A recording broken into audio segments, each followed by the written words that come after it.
ልንገራችሁ፣ ጦርነት ውስጥ ህብረት ከማድረጋችሁ በፊት ባህሪያቸውን ሪሰርች ማድረግ አለባችሁ። አደገኛ ሰዎች ናቸው።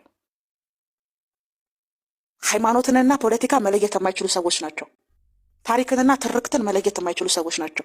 ለእነዚህ ሰዎች አንድ የአማራ ሙስሊም ከኦሮሞ ጋር መጣላት የለበትም። ከተጣላችሁ ሙስሊም ስለሆናችሁ አይደለም። የኦሮሞ ሙስሊምና የአማራ ሙስሊም ተብራችሁ መጣላት ያለባችሁ። በመብት ጉዳይ ከሆነ በመንግስት በኩል ጠይቁ መብታችሁ። ምክንያቱም ኢትዮጵያ ውስጥ አማራ ስለሆናችሁ ከሆነ መብታችሁን እያጣችሁ ያላችሁት በፋኖ ምክንያት ነው። ፋኖ የሚባል የሽብር ቡድን ስላለ ነው እንጂ አማራ ስለሆናችሁ አይደለም። ሙስሊም ስለሆናችሁ ደግሞ መብታችሁን ካጣችሁ የኦሮሞ ሙስሊም አይደለም ነፃ የሚያወጣችሁ መንግስት ነው። መብት አላችሁ ኢትዮጵያ ላይ መጠየቅ። ስለዚህ እነዚህ አሻጥረኞች ተጨንቀዋል። ሰሞኑን ስትረስ ይዟቸዋል። የአማራ ሙስሊም ከኦሮሞ ሙስሊም ጋር ህብረት እንዳያደርግ ወይም ደግሞ አማራ ክልል ላይ ያለ የኦሮሞ ሙስሊም ኦሮሚያ ክልል ላይ ላለ የኦሮሞ ሙስሊም ይሰራል የሚል ፍርሃት ስላለባቸው የአማራ ሙስሊም ንቃ ይላል። የአማራ ሙስሊምማ ነቅቶ ወንድሞቼ ናችሁ፣ ደማቼ ናችሁ፣ ስጋዎቼ ናችሁ፣ ተዋልደናል፣ ተጋብተናል፣ አብረን በልተን ጠጥተናል ብለው አብረዋችሁ መሳሪያ ይዘው ቢወጡ ነፍሰ ገዳይን አላችኋቸው። አብረዋችሁ ታግለው ወድቀው ሞተው ተቀብረው እናንተ ምንድን ያላችሁት መግለጫ ስትሰጡ እኛ ለማህተባችንና ለሀገራችን እንዋደቃለን ብላችሁ ልሙጥ ባንዲራና መስቀል ይዛችሁ መጣችሁ። ስቱፒድ ናችሁ። ስለዚህ ከእንደነዚህ አይነት ሰዎች ጋር አብሮ መሆን በራሱ መሞት ነው። ስንት ሙስሊም ነው የሞተው በጦርነት ውስጥ?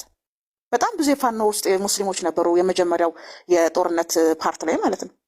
ከዛ መግለጫ ሲሰጡ ተሰብስበው መስቀላቸውንና የጅብ ቆዳቸውን ይዘው ማህተባቸውን አድርገው መጡና ለማህተባችንና ለነጻነታችን እንወድቃለን፣ የምንዋጋው ለሃይማኖታችን ነው አሉ።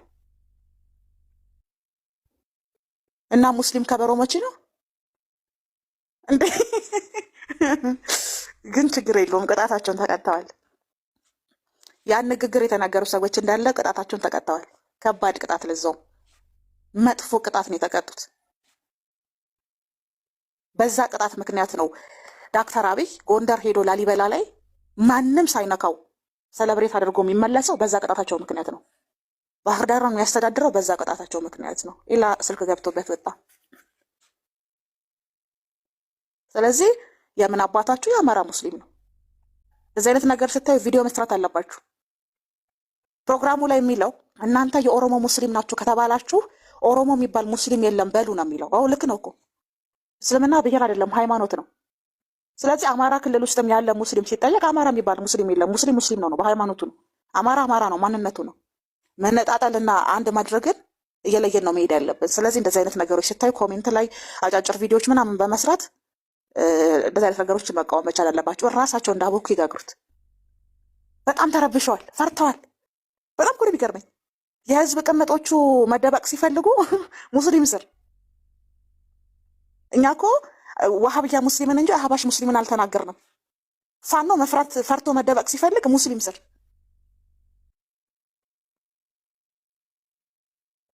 እኔም ፋኖ ነኝ ስል ነበር። በጌታ በኢየሱስ ስም አዚዛ ራስሽን 7 ጊዜ ከግድግዳ ጋጋጭ እስከሚነስርሽ ድረስ።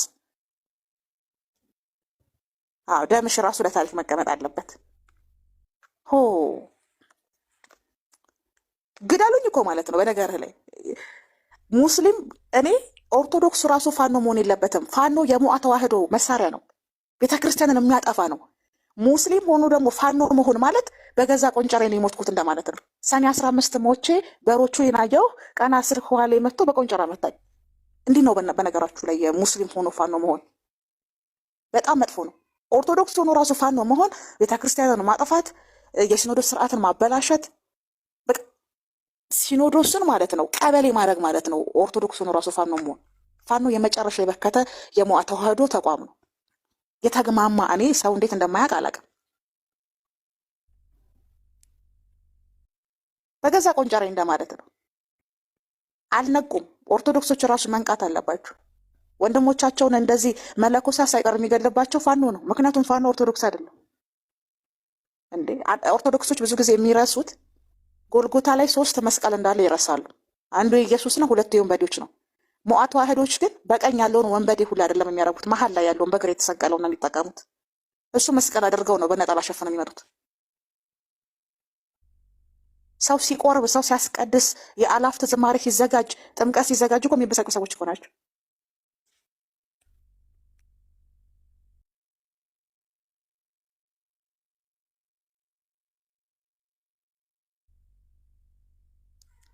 እና በጣም ተናደዋል።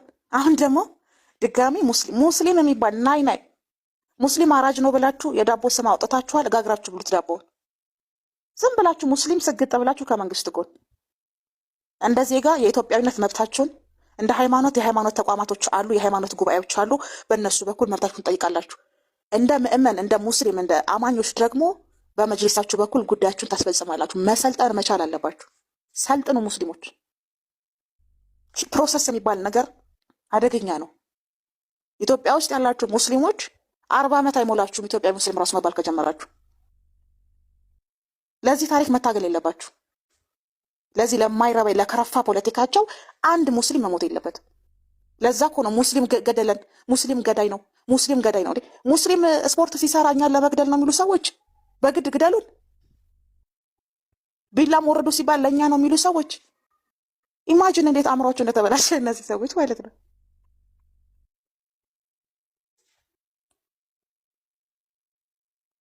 ገባች? የአካል ብቃት እንቅስቃሴ አሁን እኮ ትንሽ ቆይተው ጅም ቤት፣ ስፖርት ቤት፣ ጂምናስቲክ ቤት ምናምን ነገር ሙስሊም ካለ ሊባረር እኮ ነው። ታጣቂ መሆን ይፈልጋሉ። እናንተ ያልገባችሁ እኮ ይሄ ነው። አሁን ሙስሊሞች ለሺህ ዓመታት ሲሰቃዩ ያልገደሉ ሰዎች 30 ሺህ ሙስሊም ሞቶባቸው በሰላም የኖሩ ሙስሊሞች በዚህ ዓመት ደብሯቸው የኢትዮጵያ ኦርቶዶክስ እየመረጡ ሊገሉ ማለት ነው። አስቡት። ስፖርት የሚሰራ የአካል ብቃት የሚሰራን ሰው እኛን ለመግደል ነው ብሎ የሚያስብ ሰው መሞቴና ተስፋ ስለቆረጡ ነው። እርግጠኛ ሆኜ የምነግራችሁ ፋኖ ስልጣን የመያዝ እድሉ እየጠፋ በመጣ ቁጥር ራሳቸው ራሱ እንደ ሙስሊም ሆኖ ራሳቸውን ይገላሉ። በቃ አማራጭ የላሉ። መንግስት ገደለ፣ መንግስት ገደለ፣ መንግስት ገደለ አሉ፣ የሚሰማችሁ አጡ። ገባችሁ? በስደት ሞትን አሉ፣ የሚሰማችሁ አጡ። በእስር ቤት ሞትን አሉ፣ የሚሰማችሁ። አሁን ደግሞ ሙስሊም ገደለን፣ ከሙስሊምም ወሃቢ ይላሉ። በጣም እኮ ነው የሚያስቃችሁ እነዚህ ተስፋ የቆረጡ ሰዎች ማለት ነው። ስለዚህ የአማራ ሙስሊም ነቃ። የአማራ ሙስሊም ከነቃ ከመንግስት ጎን ነው መቆም ያለበት። የትኛውም የነቃ የአማራ ሙስሊም ከመንግስት ጎን ቆሞ ሰላማዊ ሰልፍ ቢወጣ ከመንግስት ጎን ቆሞ ቢቃወም ከመንግስት ጎን ቆሞ መብቱን ቢጠይቅ ከመንግስት ጎን ቆሞ ነው እንጂ ከፋኖ ጎን የሚቆም አይደለም። ሙስሊም ኦርቶዶክስ ራሱን የገደለ ሰው ፋኖ የኦርቶዶክስ እንትን ነው መልክ ነው። በቃ ይሄ መልኩ ነው። መልከኛ የሚባል ነገር ታውቃላችሁ? እና ጎልጎታ ላይ 3 መስቀል እንዳለ ለኦርቶዶክስ ክርስቲያኖች የማስተማር ፕሮግራም ያስፈልገናል። መስቀል ያንጠለጠለ ሁሉ ኦርቶዶክስ ስለሚመስላቸው እነዚህ ጅላንፎ ጅላጅሎች መዝሙር ሸመድዳሉ፣ ነጠላቸውን ይለብሳሉ፣ ቅደም ፋኖ ይላሉ። እኔ ባለፈው ነገራችኋለሁ። እነዛ የሞቱ የአርሲ ክርስቲያን ስማቸው ታይቶ ታሪካቸው ታይቶ የሞቱበትን ምክንያት ማወቅ ይቻላል። ከትናንት ወዲያ አንድ ዶክተር ይሁን ነጋዴ አግተው ነበረ። ሰውየው አበራ ነው የሚባለው። ልሳቅ እንጂ ሌላ ምን እላለሁ? አሁን ከዛ ሁሉ ሰው አበራ መርጦ ሲታገት ዋይ መባል አለበት። ለምን አበራ መባል አለበት? ጋዲስ አይታገትም?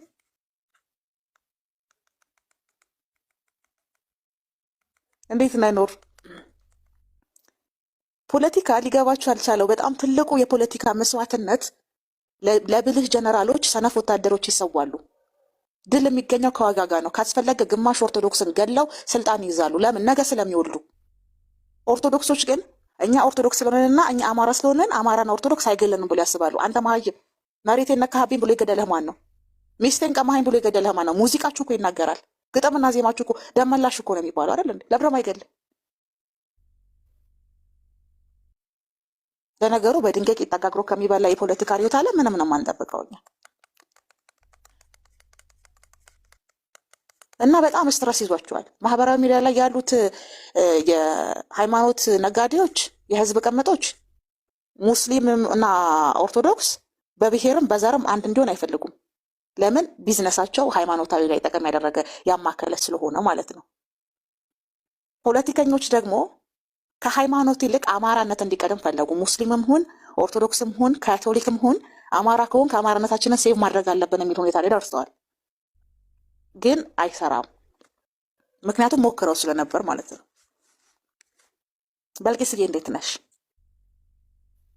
ስለዚህ አማራ ሙስሊም ንቃ፣ የኦሮሞ ሙስሊም የሚባል ነገር የለም። ኦሮሞ የሚባል ሙስሊም አለ ከተባላችሁ የለም በሉ። እኛ ኦሮሞዎች ነን። ምክንያቱም ሃይማኖት የግል ነው። ልክ ነው እኮ። የህዝብ ቅምጦች ግን የእነሱ የህዝብ ቅምጦች የዘውትር ህልማቸው ከፋዮቻቸውን ማስደሰት ስለሆነ ከተቋም ወደ ቡድን መሳደብ ዞረዋል። በፊት ከፕሮቴስታንቶች ጋር በነበራቸው ጋብቻ የሚሳደቡት ሙስሊም እያሉ ነበረ። አሁን ትዳራቸው ሲፈርስ ውሃብያ እያሉ ይሳደባሉ። ምክንያቱም ሙስሊሞች እያሉ ከተሳደቡ ችግር ነው። እነ ዘመድኩን ደግሞ የአማራ ሙስሊም ንቃ ይላሉ። ምን ነው ሲባሉ ከአማራ ኦርቶዶክስ ጋር መዋጋት አለብህ። ቀልድ አይጠገብም። የቃና ነው ምንድነው የሚባል ቴሌቪዥን አላችሁ አይደል? እሱን ከፍታችሁ ይሁ በቃ እርሻችሁን ረሱ፣ ንግዳችሁን ነግዱ፣ ዱዓችሁን አድርጉ። ከዛ ቴሌቪዥናችሁን የከፈታችሁ ይሁ መንግስት ተሰለፉ ሲል ተሰለፉ፣ ግቡ ሲል ግቡ። 4 ነጥብ። የምትሞቱለት አማራነት የምትሞቱለት ምስልምና ሊኖራችሁ አይገባም። በተለይ በፖለቲካ ዓለም ማለት ነው።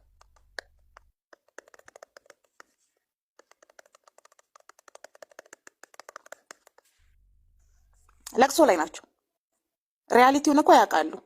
በጣም ያሳቀኝ ደግሞ ድንገራችሁ የትም እንደማያደርስ ነው መነግራችሁ። ለምሳሌ በኦሮሚያ ክልል ውስጥ መቀሌም ያለ ባህር ዳርም ያለ ጎንደርም ያለ ሸዋም ያለ ኦሮሞ መሆኑ ብቻ ወንድምህ ያደርገዋል። ስለዚህ በሃይማኖቱ ቢጠቃ፣ በዛዩ ቢጠቃ፣ በኢኮኖሚ ቢጠቃ መደገፍ አለብህ። ይሄ በጣም 12 ዓመት ምናምን የቆየው የጀዋር መፈክር ነው። መጥፎ ድል